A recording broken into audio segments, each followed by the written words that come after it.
Почитувам господин Бочарски, министр за транспорт и връзки, почитувам началник Чилегов, почитувана господин Ивановска, директор на клиниката за гинекология и акушерство, професор Дуевски, почитувам господин Миновски, почитувани присутни, почитувани представници на медиумите. Задоволство ми е што сме дел од оваа пресконференција на која промовираме еден убав и многу корисен проект на Автомобилното сојуз на Македонија со поддршка на Меѓународната автомобилска федерација и во соработка со сите релевантни национални институции, наставени безбедни семејни паркинг зони, чија цел е подигање на свеста за безбедноста во сообраќајот на ранливи категории учесници, особено на бремените жени и возачи на возила со кои се превозуваат деца до 3 годишна возраст. Нашата намера да посветиме посебно внимание токму на оваа целна група произлезе од фактот што според статистички податоци, е една од најранливите.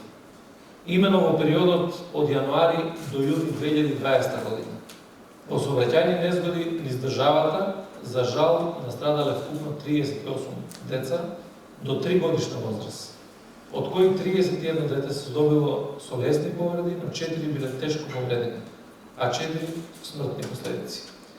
Големината на овие загуби е непроценлива. Притоа децата не можат сами да се заштитат, поотука нашата исклучива одговорност како возрастни, максимално да ги заштитиме како на улиците, така и на паркинзите. Факт е дека одбележаните семејни зони за паркинг се поставени поблиску до влезовите на местата и објектите кои се често посетувани од родители со деца, родителите нема да мораат да ги носат своите деца низ преполните и неретко небезбедни паркинзи. Вакви зони се обележани на 30 на локации во Скопје, меѓу кои здравствени, продажни, спортски објекти и институции, а се планира тој број да се зголеми низ другите места во Скопје. Нова привилегија ќе ја добијат и учесниците во сообраќајот од оваа целна група Велес, Куманово, Охрид, Битола, Тетово, Штип, како и низ другите градови на нашата земја. Од аспект на се поприсутна психологија, возиме онака како што живееме, безбедноста во сообраќајот е на врвот на нашата агенда, како еден од најкомплексните проблеми во општеството. Па чувството на одговорност треба да биде како на патиштата и возилата, така и на местата за паркинг. Со ова им олеснуваме на родителите и овозможуваме заштита на децата, но истовремено работиме и на подигање на јавната свест, едукацијата на најмладите и развивање на сообраќајната култура. Бидејќи младите треба да бидат континуирано едуцирани од најраната возраст, со цел долгорочно да создадеме учесници во сообраќајот кои правилно ќе се однесуваат и ќе почитуваат сообраќајните правила и прописи. И во овој процес, повторно ние возрастните имаме главната улога. Бидејќи врз нашите позитивни примери на однесување во една реална сообраќајна ситуација, се гради основниот модел на однесување на детето во сообраќај. Јас немам дилема дека полицијата доследно се грижи за спроведување и почитување на законските одредби од сообраќајот и преку превентивни активности и преку зајакнати сообраќајни контроли, што евидентно резултира со зголемено почитување и примена на правила и прописи во сообраќајот од страна на граѓаните. Така во изминатиот период санкционирани се околу 5000 возила и околу 500 мотоциклисти. Ова е за некои 2 недели од сега, како и се регистрирани низа прекршоци, од кои најприсутно е пречекорување на дозволената брзина на движење, на која паѓаат дури 1500 од казнетите возачи, што е поразителен потапок за ниво на сообраќајна култура.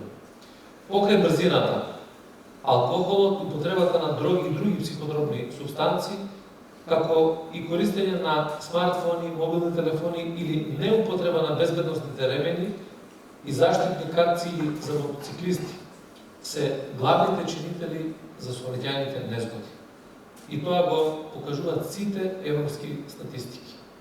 Иако на моменти се забележува можеби за ригорозноста на полицијата, ние сепак сме одлучни во нашиот пристап кон подигање на безбедноста на сообраќајот на едно високо ниво, како што нашите граѓани заслужуваат.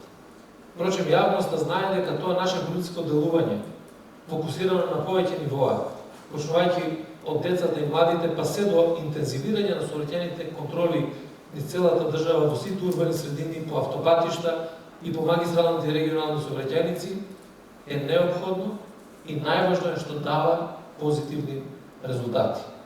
Користејќи го овој убав промотивен настан, сакам да истакнам дека заедничката обврска на сите нас е понатаму со несмалено темпо да продолжиме да работиме, особено во превентивен поглед, како што е и целта на проектот Безбедни семејни паркинг зони, наменети за родителите и нивните деца. И на самиот крај, ви сакам да упатам една порака токму до возачите родители. Возете како секое дете на улиците да е вашето и гушнете го вашето дете дома, но врзете му заштитен појас во автомобил. Благодарам на